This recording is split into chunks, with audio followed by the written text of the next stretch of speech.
बिहार में एक जमाई आयोग, एक मेहरारू आयोग और एक जीजाजी आयोग बना देना चाहिए, ऐसा तेजस्वी यादव का कहना है। जी हाँ, परिवारवाद के ब्रांड एम्बेसडर और लालू पुत्र तेजस्वी अब परिवारवाद को लेकर एनडीए पर निशाना साध रहे हैं। गजब विडंबना है, लेकिन यही तो राजनीति है। मतलब तेजस्वी यादव लालू यादव के पुत्र हैं, इसके सिवाय उनकी ऐसी कौन सी योग्यता है जिसके कारण वे पार्टी में सीधे सीएम पद के उम्मीदवार हैं? कोई नहीं, फिर भी वे सीएम पद के उम्मीदवार हैं और परिवारवाद पर सवाल भी उठा रहे हैं। इसके लिए हम मुख्यमंत्री जी से अपील करते हैं कि समर्पित जमाई आयोग का गठन किया जाए।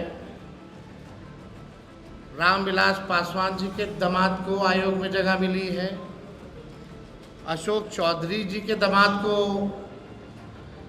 आयोग में जगह मिली है, मांझी जी के दामाद को भी आयोग में जगह मिली है।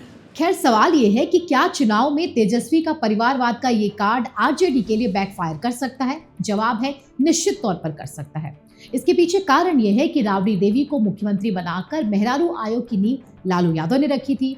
बेटों बेटियों को राजनीति में लाकर पुत्र पुत्री सेट करो आयोग के जनक भी लालू यादव ही हैं। पत्नी राबड़ी देवी के भाइयों साधु यादव, सुभाष यादव, प्रभुनाथ यादव को सत्ता में रहते हुए मलाई खाने के लिए राजनीति में लालू यादव ही लाए थे। कह सकते हैं कि मामा आयोग तक लालू ने बना डाला था।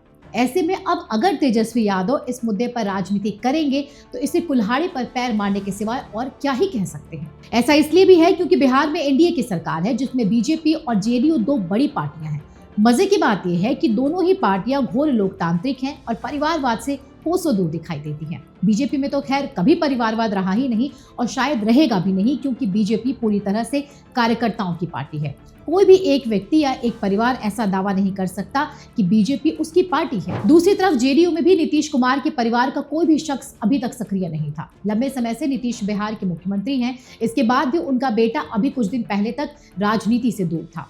अब जरूर कहते हैं कि वो सक्रिय राजनीति में आ सकता है, लेकिन अभी भी वो किसी पद पर नहीं है। इससे स्पष्ट है कि परिवारवाद पर आप उस सरकार को कैसे घेर सकते हैं जिसके दो सबसे बड़े दलों में परिवारवाद नाम की चीज ना हो। जहां तक सवाल छोटे दलों जैसे जीतन राम मांझी की हिंदुस्तान अवाम मोर्चा या फिर चिराग पासवान की एलजेपी का है, तो देखिए, इन दलों की राजनीति का एक तरीका है। इनका एक निश्चित वोट बैंक है, निश्चित प्रभाव है। थोड़े बहुत अंतर के साथ इन दलों को उतना वोट मिलता ही मिलता है जितना इनका वोट बैंक है।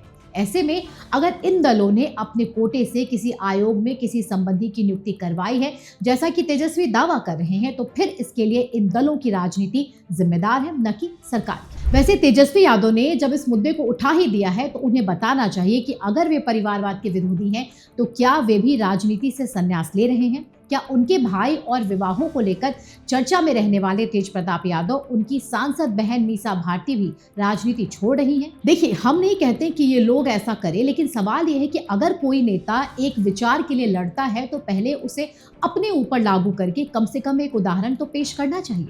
उसके बाद ही तो वे उसके लिए लड़ सकता है। तो तेजस्वी यादव को बिहार के लोगों के सामने एक बड़ी लकीर तो खींचनी चाहिए। आप लोगों का इस मुद्दे पर क्या कहना है, कमेंट सेक्शन में हमें ज़रूर बताएं। अगर आपको हमारा कंटेंट पसंद आता है तो हमारे चैनल को सब्सक्राइब कर लें, बेल आइकन भी दबा दें। जय हिंद।